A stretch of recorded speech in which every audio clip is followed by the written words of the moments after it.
మహా గొప్ప ఈ పర్వదినం, ఈ దినాన్ని మనం విశేషంగా మరి ఆరాధన ద్వారా దేవుని యొక్క హృదయములో ఉన్న ఈ సృష్టి పట్ల, ముఖ్యంగా మనుషుని పట్ల దేవునికి ఉన్న గొప్ప ప్రేమ, ఆయన యొక్క మన జీవితాలకు ఉన్నటువంటి ఆయన గొప్ప ఉద్దేశం మనం తెలుసుకోవాలి. We have to understand what the mind of God, the heart of God.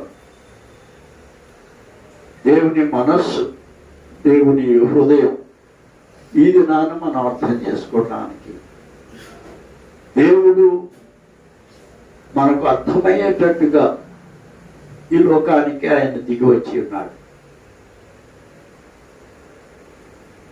ఎందుకంటే ఇంకెవరు చెప్పలేరు. ఒక సాయంకాలం ఒక ఆయన నడుచుకుంటూ వెళుతున్నాడు. పొరపాటున అక్కడ ఒక చీమలు చిన్న పుట్టలాగా పెట్టింది. ఆయన బూటు కాలు ఆ చీమల పుట్ట మీద చూసుకోకుండా పడింది. ఆయన అటు ఇటు చూస్తా నడుస్తుంటే ఆ పుట్ట మీద పడింది. ఆ పుట్ట, ఆ మట్టి పుట్ట గబుక్కున అణిగిపోయింది. దాంతో జరిగిన గొప్ప విషాదం ఏంటంటే ఆ చీమలన్నీ కూడా చాలా వరకు చచ్చిపోయి, కొన్ని తలలు విరిగిపోయినాయి, కొన్నికి కాళ్ళు చేతులు విరిగిపోయినాయి, కొన్ని చాలా భయంకరమైన స్థితిలో ఎట్లా నడవాలో కూడా తెలియక అటు ఇటు ఇటు ఊపుకుండా కొన్ని బతికిని నడుస్తున్నాయి. అది చూసి ఏంటి ఏంటి ఏమైంది అనుకుని గబుక్కుని కింద చూస్తే తన కాలు ఈ చీమల పుట్ట మీద పడింది. పడినప్పటికీ ఆ చీమలు చాలా వరకు కొన్ని చచ్చిపోయినాయి, కొన్ని ఏమో వికలాంగులు అయిపోయినాయి. అవి చిందరవందరగా ఏటా నడవాలో కూడా వంకర డిక్కరగా నడుస్తూ అట్లా ఉన్నాయి. వారికి చాలా జాలేసింది. అయ్యయ్యో, నేను ఎంత మరి దుర్మార్గమైన పని చేశాను ఈ చీమల పట్ల. ఎవరన్నా ఈ చీమలకి నేను మనసులో పడుతున్న ఈ వేదన, ఈ జాలి, ఈ కనికరం ఎవరైనా చెప్పగలరా ఈ చీమలకి? అసలు నేనే ఒక చీమనై పుట్టి ఆ చీమలకి, ఆ చీమల భాషలో నేనెంత హృదయంలో బాధపడుతున్నానో, ఎంత జాలి, ఎంత దయ కలిగి ఉన్నానో, అయ్యో నాకెంత నొప్పి బాధ కలిగిందో, నేనెంత చెడ్డ పని చేశాను అని వాటికి చెప్పి వాటిని క్షమాపణ అడగాలి నేను. అయ్యో అయ్యో అయ్యో అని ఆయన అనుకుంటున్నాడు. కానీ ఈ లోకంలో సాధ్యమా? ఒక మనుషుడు తిరిగి చీమై పుట్టగలడా? లేదు. మనుషుడుగానే లోకంలోకి పుట్టగలడు, కానీ చీమగా పుట్టలేడు. కానీ ఆయన హృదయంలో కలిగిన ఈ పరితాపం, ఈ విచారం, ఈ జాలి, ఈ కనికరం వాడికి ఎట్లా అర్థం అవుతుంది? అర్థం కాదు. ఈ లోకంలో మనుషులు ఆది నుండి కూడా దుర్మార్గంగా, చెడ్డగా, దుష్టత్వములో జీవిస్తూనే ఉన్నారు. ఎందుకంటే వాళ్ళ మనస్సు, వారి ఆలోచనలు, వారి తలంపులు అన్నీ కూడా చెడ్డవి, చెడిపోయి పాడైపోయి మంచి ఆలోచించే స్థితిలో లేరు. జాలి, కనికరం, కటాక్షం చూపే స్థితిలో లేరు. ఎవరైనా సరే మనుషులు స్వార్థపరులై, దుర్మార్గులై, మరొకటి దోచుకుందాము, వాడిని లాక్కుందాము, వాడిని నశింపచేద్దాం, వాడిని చంపేద్దాం అనే స్థితిలోనే మనుషులు ఉంటారు. కానీ అయ్యో అని జాలి చూపించేవారు ఈ లోకంలో లేరు. అంచేత ఈ మానవ జీవితంలో మనం చూస్తున్న ఒక ఈ దుర్మార్గమైన ఈ స్థితి ఏంటంటే, మనుషులు మరొక మనిషికి అతని యొక్క భావన సరిగ్గా చెప్పలేడు. జాలి చూపించడం, దయ చూపించడం, కనికరం చూపించడం వాస్తవానికి ఏ మనుషుడి వల్ల కాదు. ఊరినే ఏదైనా యాక్సిడెంట్ జరిగితే అయ్యో అయ్యో అని అయ్యో అనుకొని వెళ్ళిపోవడమే తప్ప గమ్ముగా మత్స్యమరిలాగా ఆ పనులన్నీ వదిలేసుకొని ఈ బాధల్లో, ఇబ్బందుల్లో, కష్టంలో ఉన్న వ్యక్తిని పరామర్శించి తీసుకెళ్ళి అతన్ని బాగు చేసే మంచి మనస్సు సాధారణంగా ఎవరికి లేదు. ఎందుకంటే లోకం పాడైపోయింది, చెడిపోయింది. దాన్ని మనం చదివాం. లోకం అంతా కూడా ఎట్లుంది అంటే చీకటితో, అంధత్వంతో, అంధకారంతో నిండిపోయింది. ఈ చీకటి ఎంత దుర్మార్గమైంది అంటే మనుషులు ఏమాత్రం కూడా జాలి చూపించే స్థితిలో లేరు. యెషయా గ్రంథంలో 8వ అధ్యాయం 22వ వచనం, భూమి తట్టు తేరి చూడగా బాధలు, అంధకారము, దుస్సహమైన వేదన కలుగును. గాఢాంధకారములో తోలివేయబడి. ఎందుకంటే మనుషుల యొక్క జీవితాల్లో ఇది చాలా ఘోరమైన స్థితి. అంధకారం, చీకటి. ఆ చీకటిలో ఎవడేంటో, ఏం చేస్తున్నాడో, ఏంటి పరిస్థితులు ఏమి ఎవడికి అర్థంగా కనపడం, తెలియదు. ఇటువంటి దుస్థితిలో ఉన్నటువంటి మానవ సమాజం ఎవరి బాధలు ఆలయ్యాయి. అంతేగాని ఇంకొకరికి వాడి బాధ ఇంకొకరికి అర్థం కాదు, తెలియదు. ఆ నొప్పి ఏంటో, ఆ బాధ ఏంటో, అసలు వాడి యొక్క ఇబ్బంది ఏంటో, వాడి సమస్య ఏంటో, వాడి యొక్క దురవస్థ ఏంటో ఎవరికి తెలియదు. ఎందుకంటే చీకటి. ఏ చీకటి? This is a mysterious darkness. ఒక మనుషులు గ్రహింపలేనటువంటి చీకటి ఇది. ఎందుకంటే మనకు తెలుసు ఈ చీకటి, సూర్యుడు లేకపోతే చీకటే, అంధకారం. మనకు కూడా ఏం పెద్దగా కనపడవు, కాకపోతే లైట్లు కావాలి ఇప్పుడు. కానీ ఇంకొక చీకటి ఉంది. అదేంటంటే ఒక పరమమైన చీకటి, మిస్టీరియస్ డార్క్నెస్. ఇది మనకు ఆదికాండం 1వ అధ్యాయంలోనే కనపడుద్ది. 2వ-3వ వచనం దగ్గర ఏం కనపడుద్ది?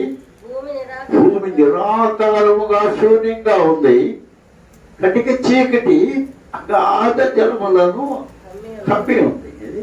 అది మిస్టీరియస్ డార్క్నెస్. ఏంటి ఆ చీకటి అంటే దేవుని వెలుగుగా ఒకప్పుడు ఉన్నటువంటి ఆ దేవుని దూతలు దేవుని ఎదుట వ్యతిరేకంగా తిరుగుబాటు చేసి కిందకు తొలగిపడ్డారు. ఆ పడిపోయిన దూతలు తమ వెలుగును కోల్పోయి, తమ తేజస్సును కోల్పోయి వారు ఏమైపోయారు? చీకటి అయిపోయారు. They have become complete darkness, dark spirits. చీకటి శక్తులు, అంధకార శక్తులు ఇవి ఈ ప్రపంచం అంతటికి ఆవరించి ఉన్నాయి. మహాకాశాలన్నీ చీకటి శక్తులే, ఈ అంధకార శక్తులే, ఈ దయ్యములే కదా. అంచేత ఇటువంటి దుస్థితి ఈ లోకాన్ని ఆవరించి ఉంది. కాబట్టి మనుషుల జీవితాల్లో కూడా ఈ చీకటి అమ్ముకుంది. ఒకవేళ నీకు నాకు అర్థం కాకపోవచ్చు, తెలియకపోవచ్చు, కానీ but there is a mysterious darkness inside of every human being. దేవునిని ఎరుగని వారు, దేవుని వెలుగు లేని వారు, దేవుని యొక్క మనస్సు ఎరగని వారు, దేవుని చిత్తం తెలియని వారు, పాపాంధకారముతో వారి జీవితాల్లో ఏముందంటే చీకటే. ఆ చీకట్లో వారి యొక్క మనస్సు ఏముంటే చెడ్డ పనులు చేయాలనే, దుర్మార్గమైన పనులు చేయాలి, అసహ్యమైన కార్యాలు చేయాలి, చెడు పనులు చేయాలి. ఇతరులను దోచుకోవాలి, ఇతరులది లాక్కోవాలి, తాను బాగుపడాలి, వాడు పాడైపోవాలి. అన్యాయం, అక్రమం, అవినీతి, అపవిత్రత, ఈ మోసము, వంచన, దగ, ఇవన్నీ ఈ చీకటిలో ఉండే దుష్ట పరిస్థితులు. ఇది ఒక మర్మమైన చీకటి. ఈ ప్రపంచం అంతా అలుముకొని ఉంది. ప్రతి మనుషుని హృదయంలో ఉంది ఈ చీకటి. కాబట్టి ఈ చీకటిని ఏలేటటువంటి వాడు దేవుని విరోధి అయిన సాతాను, అపవాది. వానితో కూడా తిరుగుబాటు చేసి కిందకు పడద్రోయబడిన ఆ దేవాది దేవుని దూతలు, పరిశుద్ధ దూతలు, వెలుగుతో ఒకప్పుడు తేజరిల్లిన దూతలు, మహా తేజస్సుతో దేవుని యొక్క వెలుగును చూడలేక కళ్ళు రెక్కలతో తమ కళ్ళు కప్పుకొని మూసుకునేటటువంటి దూతలు ఇప్పుడు ఏమైపోయారు? చీకటి అయిపోయారు, కింద పడి. They have forfeited, they have lost the divine light in them. ఆ దేవుని వెలుగును వారు కోల్పోయారు, దేవుని మహిమ కోల్పోయారు, దేవుని తేజస్సు కోల్పోయారు. ఇక వారిలో మిగిలింది ఏంటంటే చీకటే, అంధకారం. కాబట్టి ఈ జీవితాల్లో ఏముందిరా అని చెప్పారంటే చీకటి ఆవరించి ఉన్నది, గాఢాంధకారం. కాబట్టి ఈ చీకట్లో మనుషులు ఎంత దుర్మార్గంగా జీవించాలో, ఎంత చెడ్డ పనులు చేయాలో, ఎంత కీడు చేయాలో, ఎంత అవమానకరమైన నీతి లేని, న్యాయము లేని, పవిత్రత లేని పనులు చేయాలో అటువంటి క్రియలన్నీ చేస్తున్నారు. ఎందుకంటే వారు చీకట్లో ఉన్నారు. ఇక్కడ బైబిల్లో మనం ఇప్పుడు చూస్తున్న సంగతి ఏంటంటే భూమి యావత్తు కూడా భూమి తట్టు తేరి చూడగా బాధలు, అంధకారము, దుస్సహమైన వేదన కలుగుతుంది. ఇది ఈ ప్రపంచం యొక్క పరిస్థితి. ఇటువంటి దుష్టమైన పరిస్థితుల్లో ఈ ప్రపంచాన్ని ఇట్లాగే చీకట్లో వదిలేయడం దేవుని ఉద్దేశం కాదు. దేవుడు గొప్ప తేజస్సుతో ఉన్నాడు, జ్యోతిర్మయుడు ఆయన, ద ఫాదర్ ఆఫ్ లైట్స్. దేవుని వెలుగు కలిగిన ఆయన, తేజస్సు కలిగిన ఆయన, ఆయన మహిమ ప్రభావం ఆయనలోనూ ఆయన ఆ పరలోకం అంతలో కూడా వెలిగే. అక్కడ ఏమి దీపాలక్కర్లా, ఆ దేవుడే వెలుగు. దేవుని యొక్క అతిథి కుమారుడు గొర్రె పిల్లయే ఆ పరలోకానికి వెలుగు. అటువంటి ఆ వెలుగు స్థలములో నుంచి త్రోసివేయబడిన వారు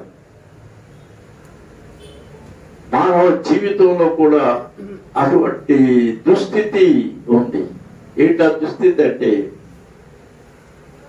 మానవ జీవితంలో ఈ అంధకారం హృదయం అంతా అందుకుని, కన్నులు చీకటి, మనస్సులకు చీకటి, అంధకారం చీకటే. కాబట్టి పాపము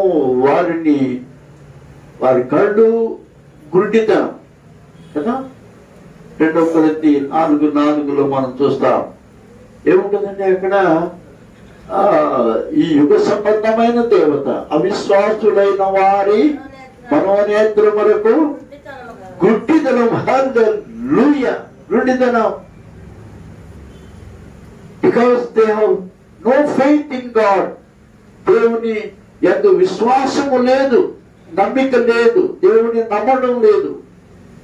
ఈ లోకంలో ఉన్నదాన్ని, అశాశ్వతమైన వాటిని నమ్ముకుంటున్నారు. డబ్బు, ధనము, పదవులు, గొప్ప స్థానములు, గొప్ప పరిస్థితులు, గొప్ప గొప్ప మనుషులు, వీటిని నమ్ముకుంటున్నారు. కానీ అందరికంటే గొప్పవాడు దేవుడు. ఆయన నమ్ముకోవడం లేదు, ఆయన విశ్వాసం లేదు. కాబట్టి కన్నులలో చీకటి. Their minds are blinded. వారి యొక్క మనస్సులో గుడ్డితనం, వారి హృదయాల్లో గుడ్డితనం, చీకటి. దేవుడు ఇటువంటి దుస్థితిలో, ఈ పరిస్థితుల్లో ఈ లోకాన్ని విడిచిపెట్టడం ఆయనకి ఇష్టం లేదు. దేవునికి ఇష్టం కాదు. దేవుడు తిరిగి దీన్ని వెలిగించాలని కోరుకుంటున్నాడు. తిరిగి ఆ తేజోమయమైన పరలోకపు కాంతి, ఆ దివ్యమైన వెలుగు తిరిగి ఈ లోకానికి రావాలి. తిరిగి మానవ హృదయాల్లో ఉన్న ఈ యొక్క దుస్సహమైన చీకటి పారద్రోయబడాలి. God wants to cast away the darkness from the lives of people, from the hearts of people, from the minds of people. ఎవరు చేస్తారు ఈ పని? Who can do this? ఎవరు చేయగలరు? ఈ లోకంలో మనుషులు ఎవరు చేయలేరు. చాలా కాలం నుంచి ఋషులు, జ్ఞానులు తపస్సులు వందల కొద్ది సంవత్సరాలుగా తపస్సు చేస్తా ఉన్నారు. వేదకాలపు ఋషులు, జ్ఞానులు అందరూ కూడా వారి యొక్క ప్రార్థన ఏంటంటే ఒకటే ప్రార్థన. అదేంటంటే ఈ చీకటి తొలగించు, ఈ చీకటి తొలగించు అని ప్రార్థన. కాబట్టి ఇది దేవుని వైపుకు వారు తపస్సు చేసి అన్ని విడిచిపెట్టి తపస్సు చేశారు. అసతోమా సద్గమయ, తమసోమా జ్యోతిర్గమయ, ప్రజ్యోర్మా అమృతంగమయ.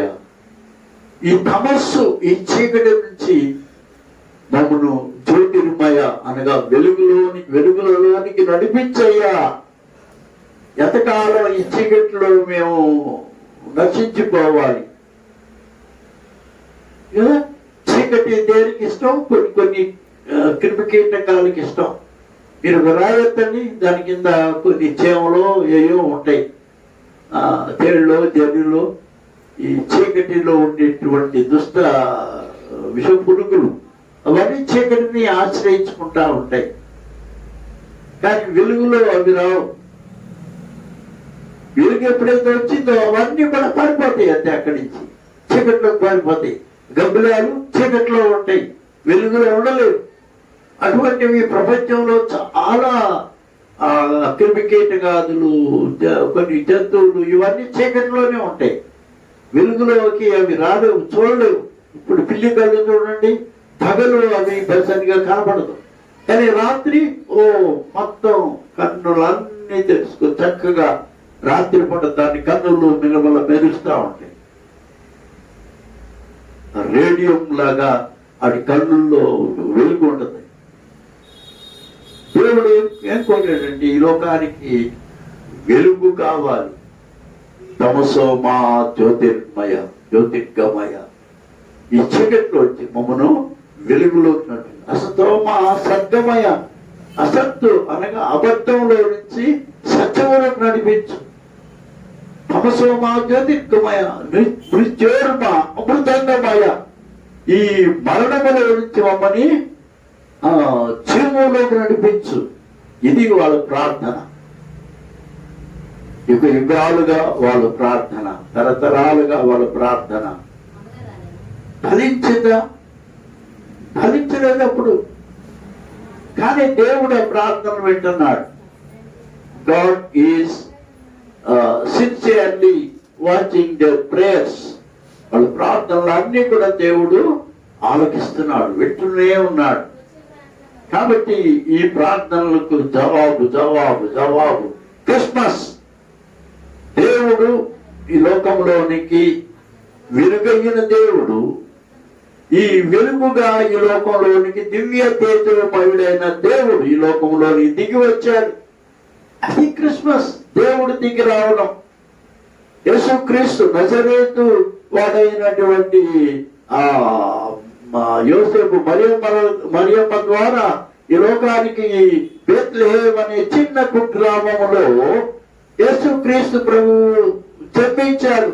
ఆయన ఎవరు? ఆయన దేవాది దేవుడు, యెషయా గ్రంథం కనుక మనం చూస్తే అక్కడ మనకు ఈ సంగతి స్పష్టంగా కనబడుతూ ఉంటుంది. ఏంటది? యెషయా 57:15 మహాఘనుడు, మహోన్నతుడును, పరిశుద్ధుడును, నిత్య నివాసియునైన వాడు.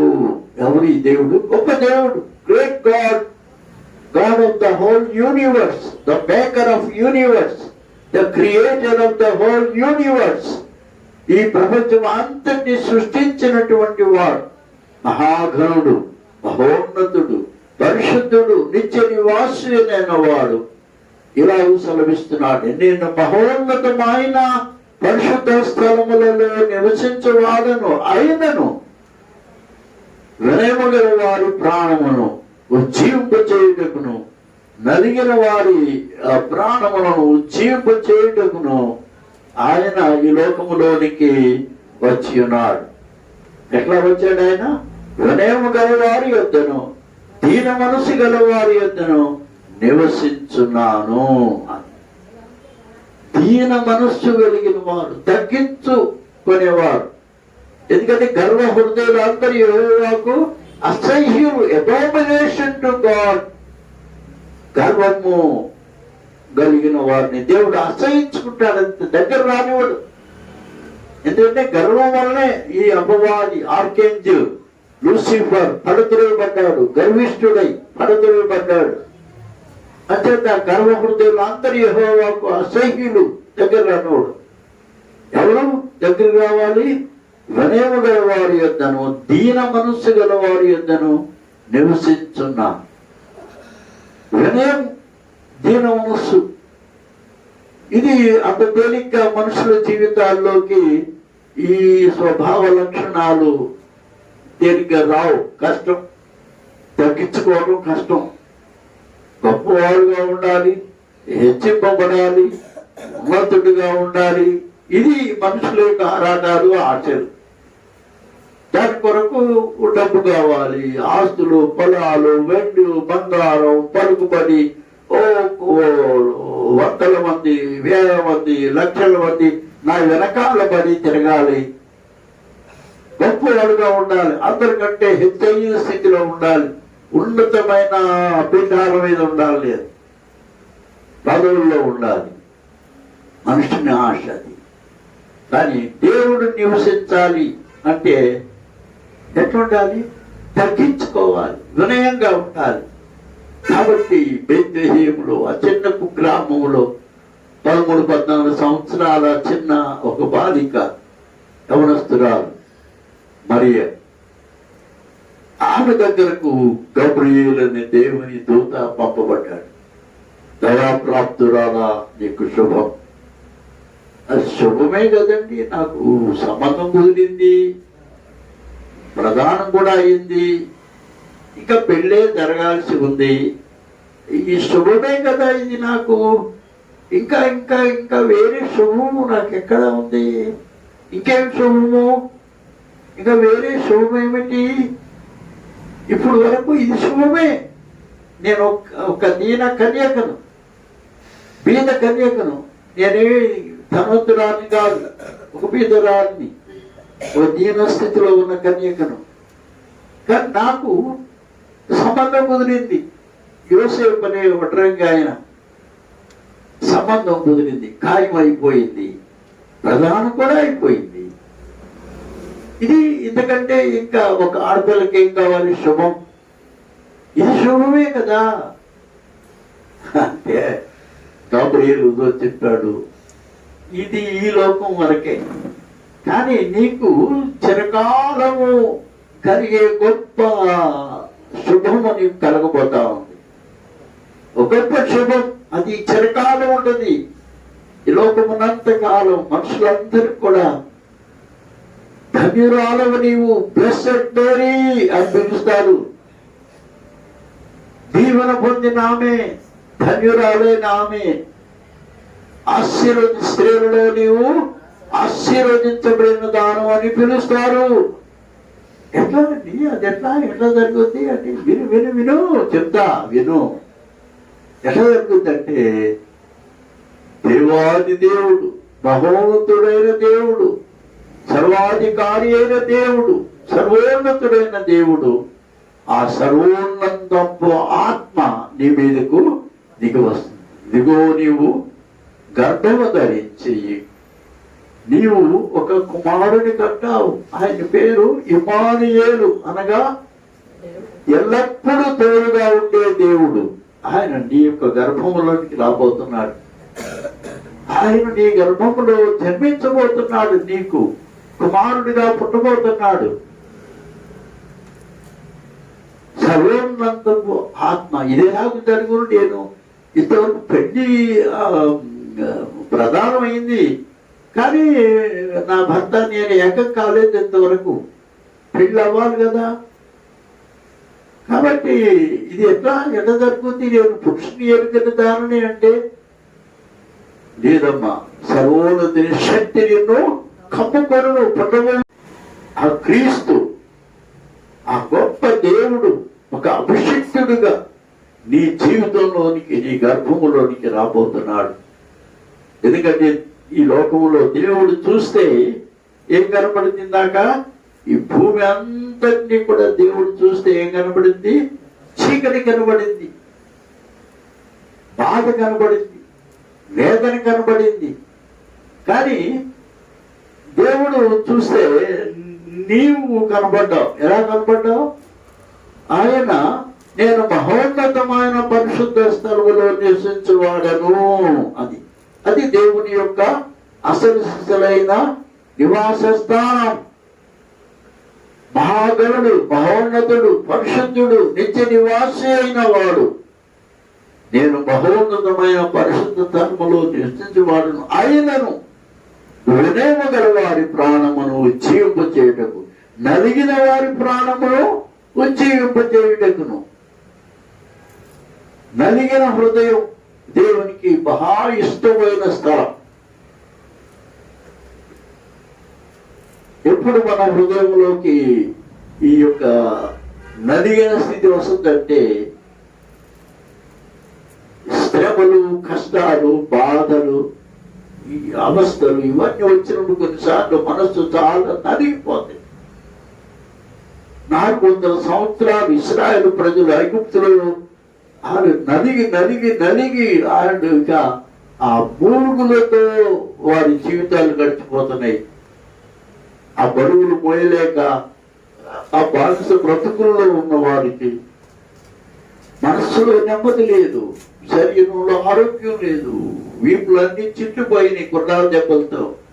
బరువులు మోస్తున్నారు, కష్టపడుతున్నారు, బానిసలుగా వాళ్ళు పనిచేస్తున్నారు ఐగుప్తులో. నెమ్మది లేని జీవితాలు, నలిగిన పోయిన బ్రతుకులు. ఇంకేముందిరా అంటే కన్నీరే, మూలుగులే. అవేమి వృధా కాలేదు. 400 సంవత్సరాల కన్నీరు, 400 సంవత్సరాల వాళ్ళ యొక్క మూలుగులు వృధా కాలేదు. దేవుడు విన్నాడు.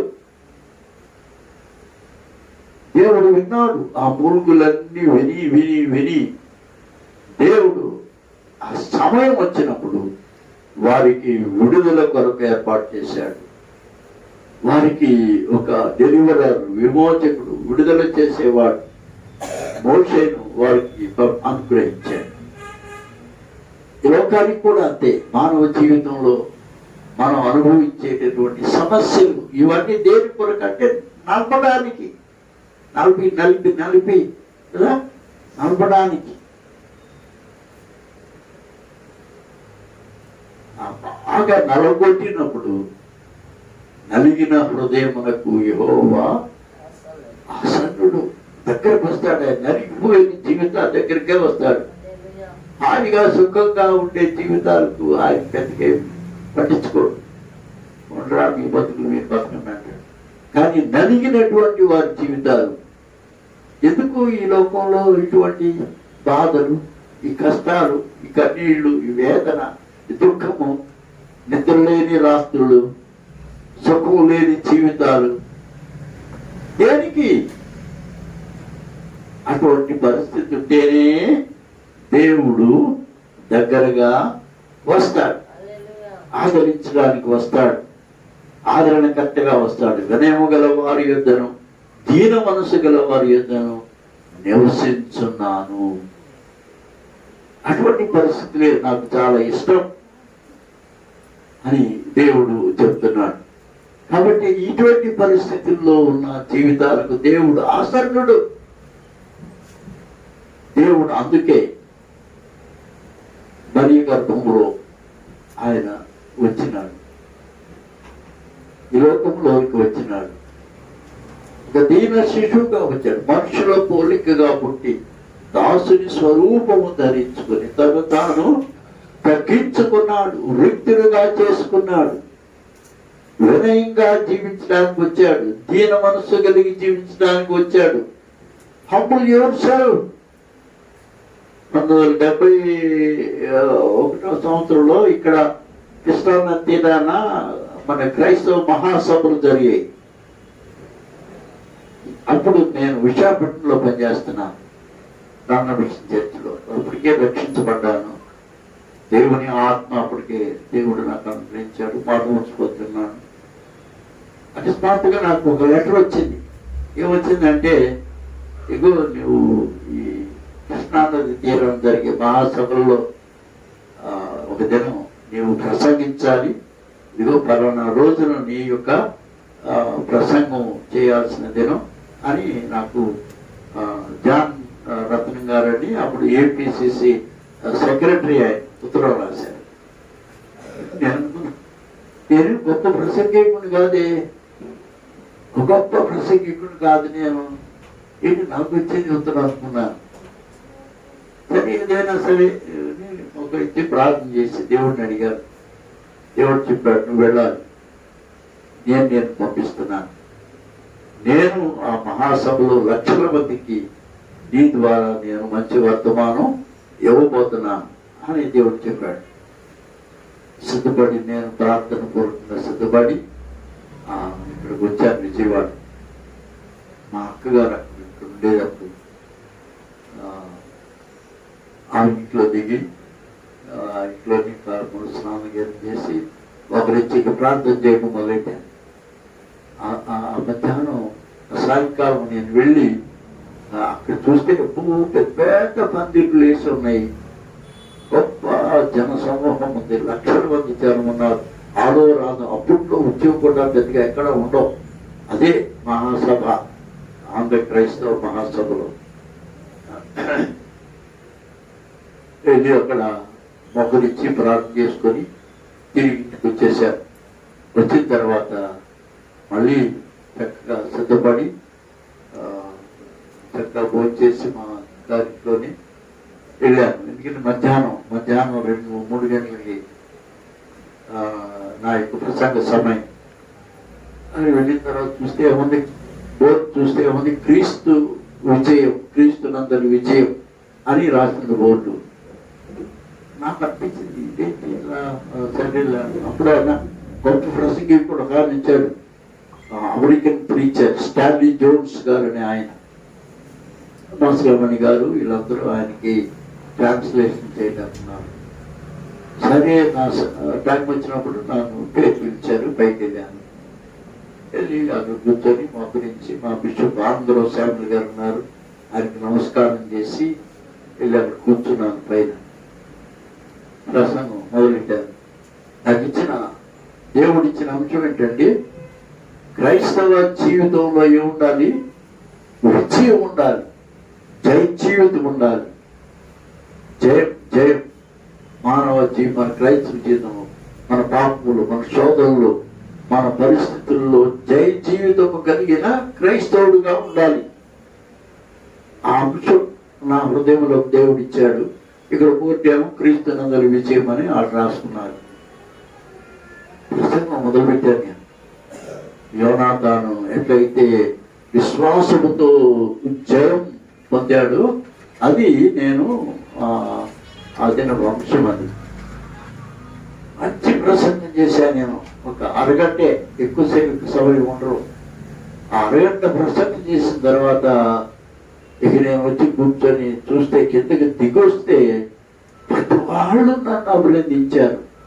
ఓ you are so young, but you are very good preacher, మంచి ప్రసంగం చేశావు జై జీవితం గురించి. ఎలానేటప్పటికి ఆ బోర్డులు మారిపోయి అది తీసి పారేసి వాళ్ళు రాశారు క్రీస్తునందు జై జీవితము అని చెప్పని బోర్డు మార్చేసి బోర్డు పెట్టారు, జై జీవితం అనే బోర్డు పెట్టారు, విజయం అనే బోర్డు తీశారు. చాలా గొప్పగా దేవుడు వాడుకున్నాడు అప్పుడు నన్ను. చాలా యంగ్ ప్రీచర్, అప్పటికి పాస్టర్ అయ్యి 2 years అయి ఉంటుంది అంతే. ఇక్కడ విజయవాడ 2 సంవత్సరాలు చేశాను, విశాఖపట్నంలో అప్పుడు 1 సంవత్సరం అనుకుంటా, 3 సంవత్సరాలు యంగ్ ప్రీచర్. గొప్ప అవకాశం దేవుడు నాకు ఇచ్చాడు. నేను అనుకున్నాను, వాళ్ళందరూ చాలా మంది అనుకున్నారు ఈయన బిషప్ గారిని బాగా కాబట్టి ఉంటాడు. ఒక ఆయన విజయకర్ అని ఒక ఆయన నోబుల్ కాలేజ్ మేనేజర్, ఆయన బాగా కాకపట్టి ఉంటావు నువ్వు, అందుకనే నీ పేరు ఆయన సజెస్ట్ చేస్తుంటాడు అని చెప్పన్నాడు. పక్కన ఇంకొక అతను అన్నాడు, అదేంటంటే అట్లా అంటారు, ఆయన మాట్లాడుతున్నప్పుడు తెలియట్లేదా దేవుని ఆత్మ ఆయనలో ఉందని, ఆత్మతో ప్రసంగిస్తున్నాడని నీకు అర్థం కాలేదా అని చెప్పినోడికి ఆ నోరు మూసుకున్నాడు. అప్పుడు అందరూ అన్నారు, దేవుని ఆత్మ నీలో ఉంది, నువ్వు ఆత్మతోనే ప్రసంగించావు అని చెప్పని మాట అన్నారు. ఎందుకు మాట నేను చెబుతున్నానంటే, తగ్గించుకున్నాను, వినయంగా ఉన్నాను, దేవుడు ఆ సమయంలో నన్ను హెచ్చించాడు. కాబట్టి వినయము గల వారి యొద్దను దీన మనసు గల వారి నివసిస్తున్నాను. కానీ వాస్తవానికి ఈ దినం మనం ధ్యానించాల్సిన అంశం ఏంటి అంటే, నిజంగా తగ్గించుకుంటే, నిజంగా దీన మనసు కలిగి మన జీవితంలోకి దేవుని సన్నిధి వస్తుంది. ఎలా వస్తుంది అంటే, ఇదను అంశం ఏంటంటే యెషయా 9:6 మనం ఏం చూసాము, ఆయన ఆశ్చర్యకరుడు, ఆలోచనకర్త, బలవంతుడైన దేవుడు, ఇచ్చుటకు తండ్రి, అది సమాధానకర్తయగు అధిపతి, ద ప్రిన్స్ ఆఫ్ పీస్, సమాధానకర్తయగు అధిపతి. ఇప్పుడు ఈ లోకానికి కావాల్సింది ఏంటి అంటే, ఈ అల్లకల్లోలముగా ఉన్నటువంటి ఈ లోకము నెమ్మది లేని లోకం. ఇందాక మనం చూసాం యెషయా గ్రంథం 57వ అధ్యాయంలో మనం ఏం చూసినామంటే, అక్కడ ఎందుకు దేవుడు ఈ పరిస్థితిలోకి వారు తీసుకొచ్చారంటే, 57:15 ఏముందంటే,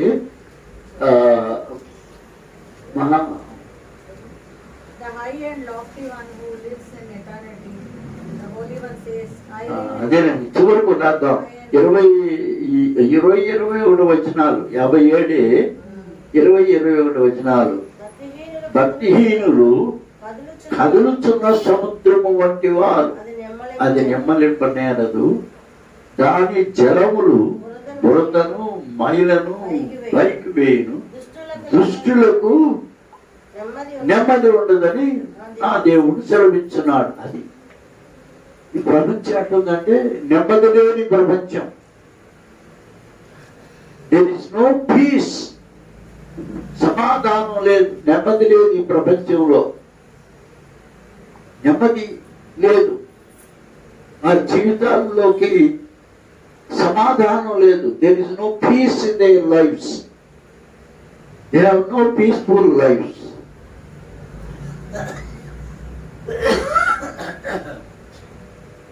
నెమ్మది లేని జీవితాలు. ఎందుకు నెమ్మది లేదు అంటే, ఆ పైన 20 వచనం, భక్తిహీనులు కదలుచున్న సముద్రము వంటి వారు, అది నెమ్మలింపనేరదు, దాని జలములు బురదను మైలను పైకి వేయును.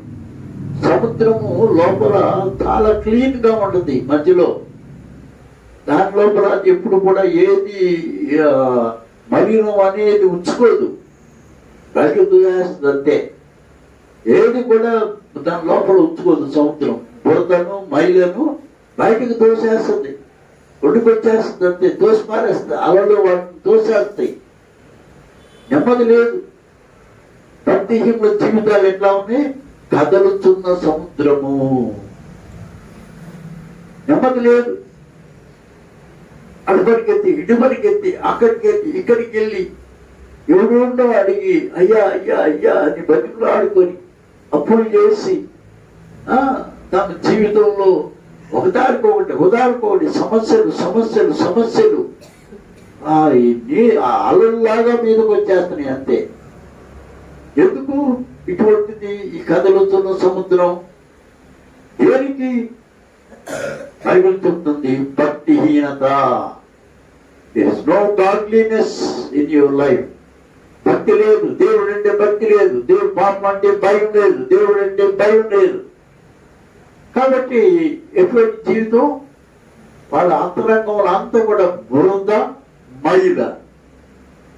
ఆ నోర్పితే అన్ని బురద మాటలే, బూతులే, అసహ్యమైన మాటలే, అబద్ధాలే, మోసాలే, వంచలే.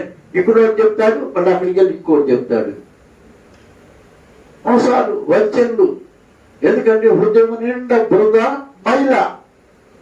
అది ఎట్లాగో బయటకు వచ్చేయాలి. సముద్రం అంటే అయితే దానిలో ఉంచుకోదు, బయటకు దోసేస్తుంది అంతే. అలాగే మన నోట్లో కూడా ఏది ఉండదు, బయటకు వచ్చేస్తుంది. ఎక్కడో దగ్గర మన యొక్క దుష్ట ఆలోచనలు, దుష్ట తలంపులు, దుష్ట కోరికలు, దుష్ట ఆలోచనలు ఎవరి దగ్గర ఒకటి దగ్గర ఈ యొక్క బురదాంతా కక్కేస్తా ఉంటాం కదా. వాక్ చేసుకున్నట్టు కక్కేస్తా ఉంటాం అంతే. ఆ దగ్గర ఎవరి మీద ఒకటి మీద కోపం ఉంటే, ఈ ఈర్ష్య ఉంటే, అసూయ ఉంటే ఇంకొకటి దాన్ని కక్కేస్తాం. చూసావరా ఆడు అసలు లెక్కలేదు, ఇంతకుముందు చక్కగా హలో అన్నయ్య అని పలకరించేవాడు, ఇప్పుడు చూడు ఎట్లా మొహం పైకెత్తుకుని వెళ్ళిపోతున్నాడు అంటారు కదా. ఈ బురద మైలంతా ఎక్కడో చోట కక్కేస్తామా.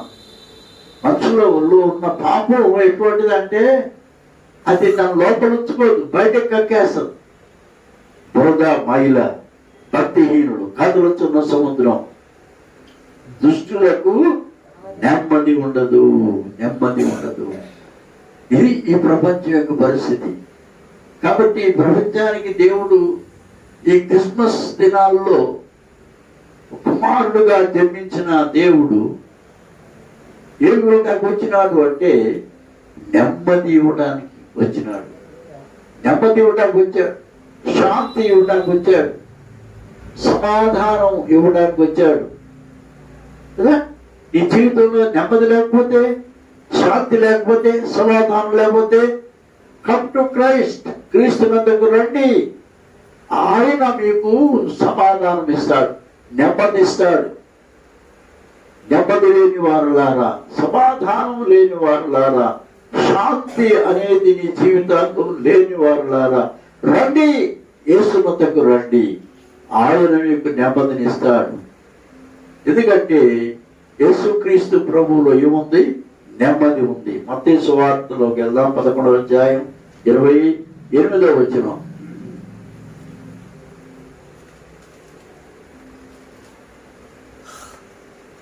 ఏమండి?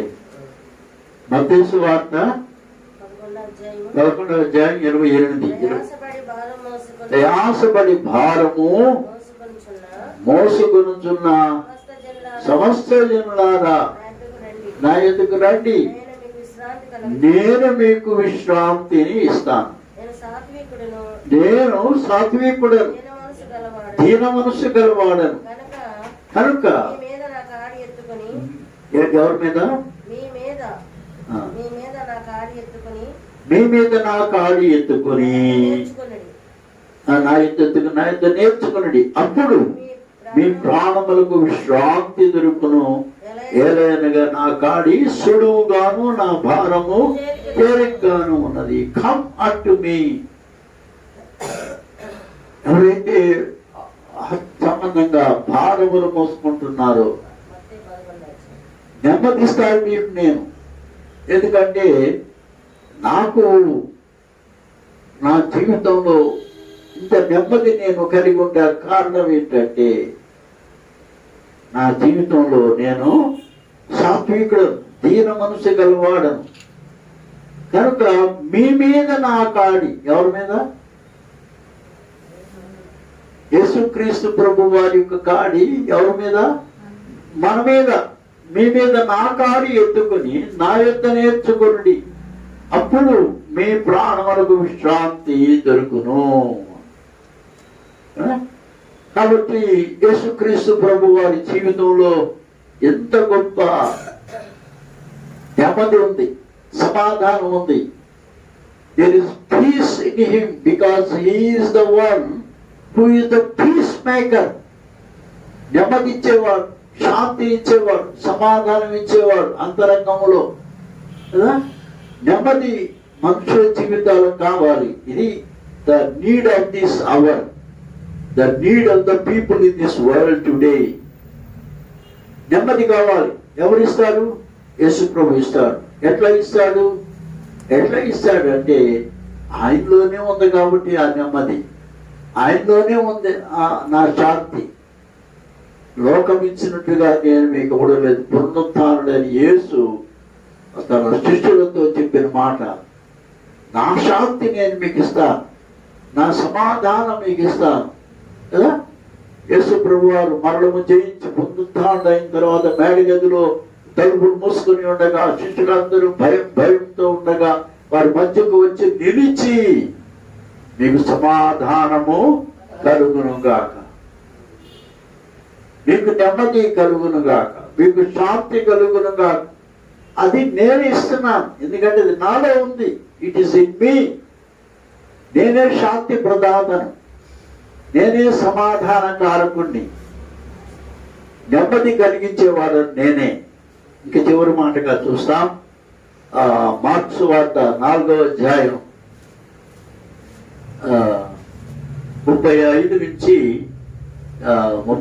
40 వరకు. మార్క్స్ వార్త 4 ఆ దినమే సాయంకాలమైన ఆయన అద్దరికి పోవుదామని వారితో చెప్పగా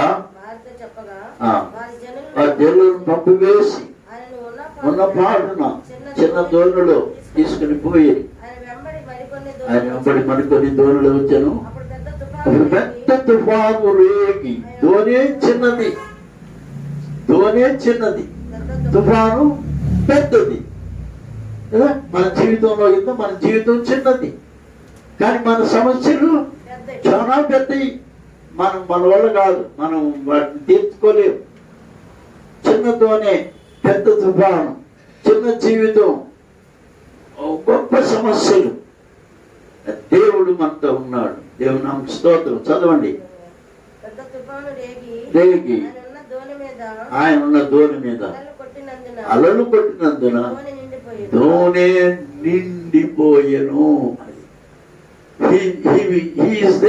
దోణి, ఆ దోణిలోనే ఉన్నాడు ఆయన. కానీ ఈ తుఫాను, ఈ అలలు ఏం చేసినాయి? అలలు కొట్టి ఆ దోణి నిండిపోయింది, కానీ మునిగిపోలేదు.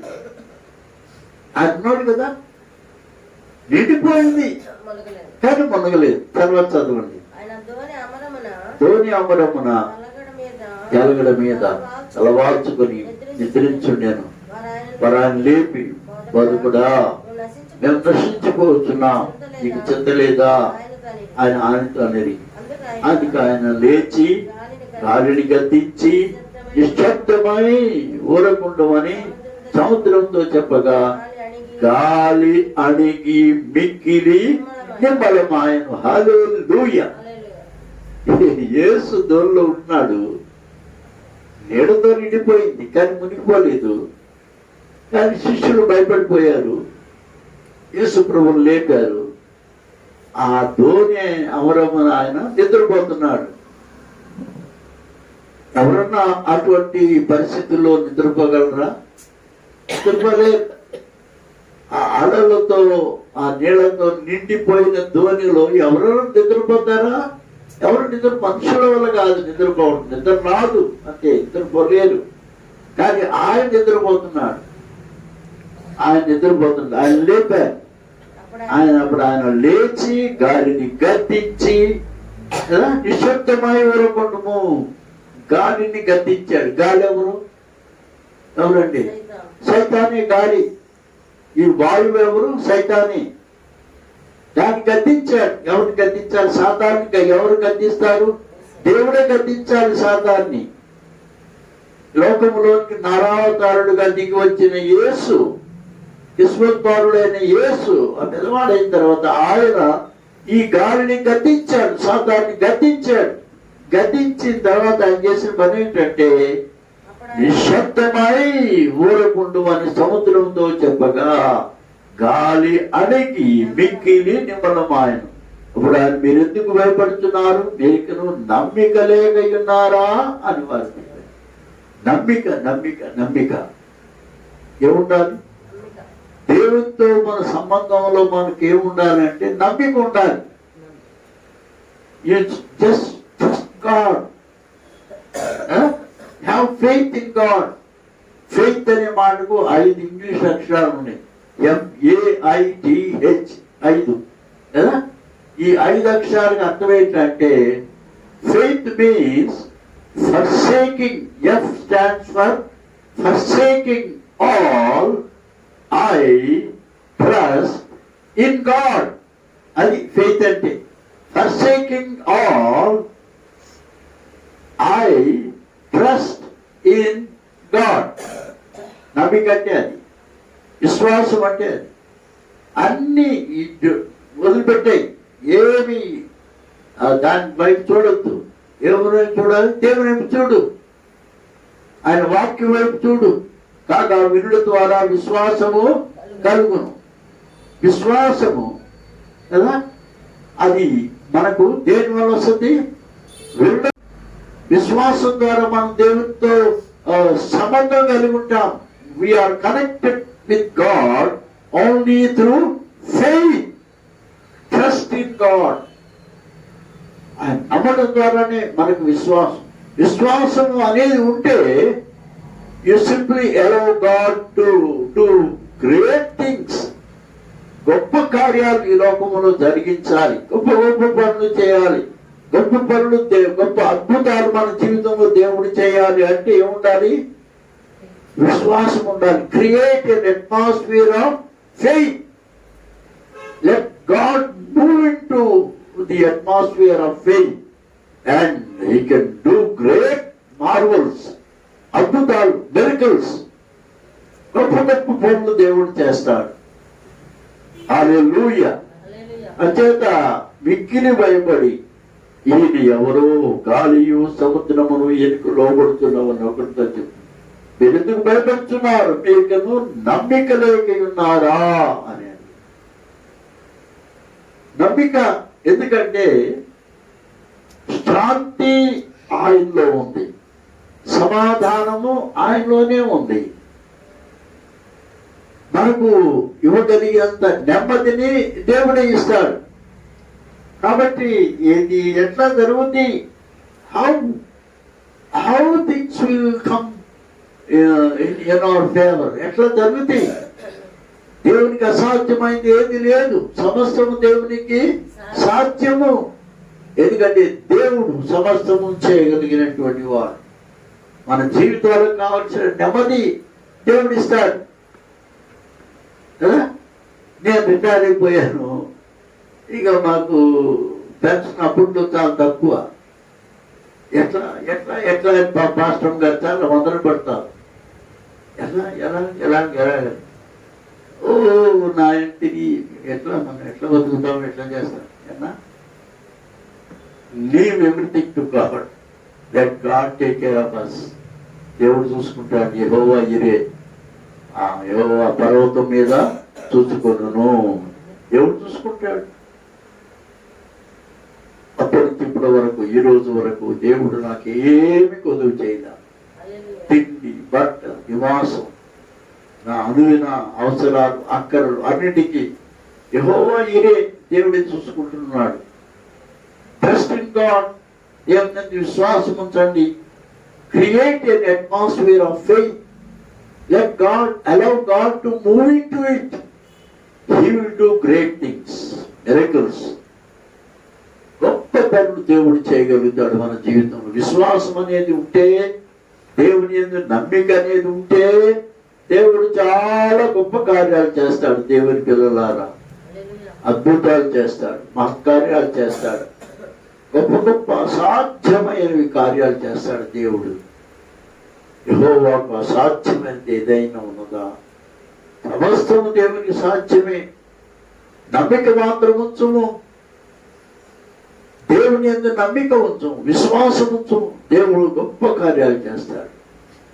శాంతి, నెమ్మది, సమాధానం. Because he is the prince of peace. సమాధానకర్త ఆయనే, శాంతి ప్రదాత ఆయనే, మన జీవితాలకు నెమ్మదిని కలుగు చేసేవాడు ఆయనే. మన జీవితాలు ఇక్కడ కానీ అక్కడ కానీ తండ్రువైన అబ్రహామా అని ధనవంతుడు అగ్ని జ్వాలల్లో నుంచి అడుగుతా ఉంటే దేవుడు చెప్పాడు, నువ్వు బతికినంత కాలం ఈ లోకంలో భూమి సుఖం అనిపించావు, లాజరు కష్టాలు అనిపించాడు. వాడు ఇక్కడ నెమ్మది పొందుతున్నాడు. అబ్రహాము రొమ్మున నెమ్మది నెమ్మది నెమ్మది. కానీ నీవు అగ్ని జ్వాలలలో యాతన పడుతున్నావు. ప్రభునామమునకు స్తోత్రం కలుగునుగా. ఈ క్రిస్మస్ యొక్క విశిష్టమైన వర్తమానం ఏది అంటే, God is the prince of peace. సమాధానకర్త ఆయనే, శాంతి ప్రదాత ఆయనే, నెమ్మదినిచ్చేవాడు ఆయనే. క్రీస్తు మన జీవితాల్లోకి ఇప్పుడు బాలుడుగా జన్మించాలి. బెత్లెహేములో నాడు జన్మించిన యేసు నేడు నా హృదయములో జన్మించాలి. నేడే నా రక్షణ దినం. ప్రభువు నాకు స్వస్థత